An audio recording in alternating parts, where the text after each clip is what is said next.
تجارتی اور حکومتی راستوں پر واقع تھا، اور یہ سکے اس بات کی بھی نشانی ہے کہ اس دور میں یہاں معاشی سرگرمیاں جاری تھیں۔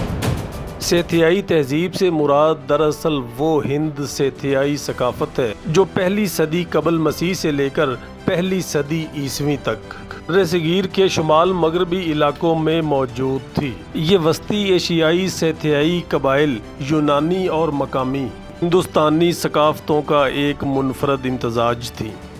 السلام علیکم، میں ہوں آپ کا میزبان ضیاء لکھوی اور آپ دیکھ رہے ہیں صدیوں کا سفر تاریخ دیپال پور ضیاء کے سنگ۔ سیتھین دراصل جنگجو قبائل اور خانہ بدوش چرواہے تھے۔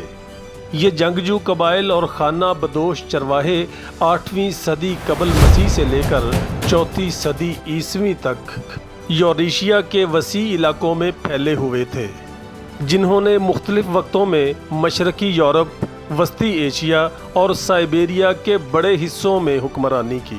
ان جنگجوؤں نے پہلی صدی قبل مسیح یونانی سلطنتوں کے زوال کے بعد بر صغیر پاک و ہند کے شمال مغربی حصوں میں داخل ہوئے اور وہاں اپنی حکومتیں قائم کیں۔ یہ وہ دور تھا جب انہوں نے بر صغیر کے شمال مغربی علاقوں، جن میں موجودہ پاکستان کے علاقے بشمول پنجاب جہاں دیپال پور واقع ہے، افغانستان اور شمال مغربی ہندوستان شامل تھے، ان پر حکمرانی کی۔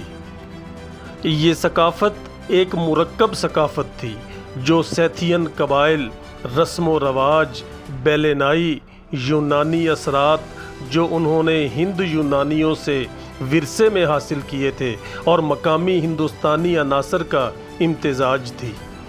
انہوں نے ہند یونانی حکمرانوں کو شکست دے کر اپنی سلطنتیں قائم کیں اور مختلف علاقوں پر حکومت کی۔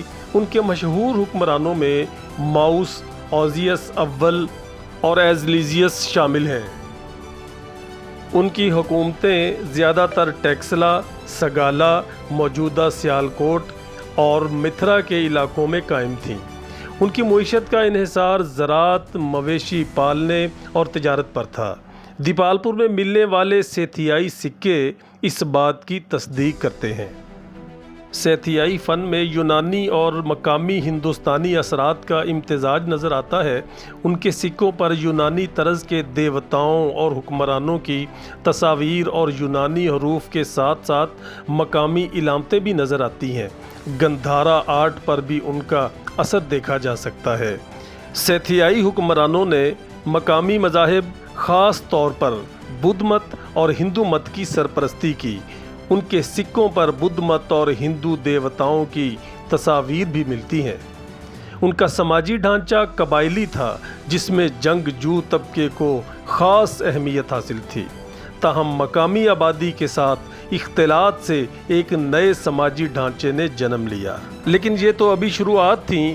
دیپال پور کی سرزمین پر وہ طوفان ابھی آنا باقی تھا جو نہ صرف تاریخ کا رخ موڑنے والا تھا بلکہ صدیوں کے بعد بھی اس کی گونج سنائی دے گی۔ جاننے کے لیے میرے ساتھ رہیے گا ضیاء کے سنگ۔ بر صغیر کی فضائیں بدل رہی تھیں، مغرب کی جانب سلطنتیں ابھر رہی تھیں اور مشرق کی طرف طاقت کا توازن متزلزل ہو چکا تھا۔ دریا، پہاڑ اور میدان اپنی خاموش زبان سے ایک بڑے طوفان کا پیش خیمہ بن گئے تھے۔ اس وقت پنجاب کے میدان، جن میں دیپال پور بھی واقع تھا، چھوٹی چھوٹی ریاستوں میں تقسیم تھے۔ راجے، مہاراجے اپنی اپنی طاقت کے نشے میں مست تھے۔ یہاں کی زمین زرخیز تھی مگر دلوں میں نا اتفاقی تھی۔ اس وقت ایک غیر متوقع سمت سے مغرب کی طرف سے ایک نوجوان بادشاہ نے اپنی سلطنت کی حدود کو وسعت دینا شروع کیا۔ مقدونیہ کا سپوت، فلسفے کا طالب علم، جنگ کا دیوتا بھی اسے کہا گیا، سکندر۔ کہا جاتا ہے کہ وہ یونان سے نکلا، ایران کو رونتا ہوا، افغانستان کی وادیوں کو عبور کرتا ہوا جب اس خطے کے قریب پہنچا تو زمین نے اپنی سانس کو روک لیا، راجاؤں کے دل دہل گئے اور فضاؤں نے اپنی رفتار بڑھا دی۔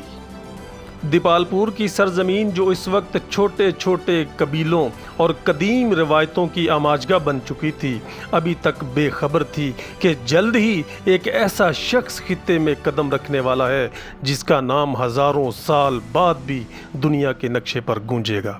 کون تھا یہ سکندر؟ کیا وہ صرف ایک حملہ آور تھا یا ایک ویژنری حکمران؟ اور کیا واقعی اس کے قدم دیپالپور کے آس پاس کی زمینوں تک پہنچے؟ یہ جاننے کے لیے میرے ساتھ رہیے گا اگلی قسط میں سکندر کے ساتھ ضیاء کے سنگ۔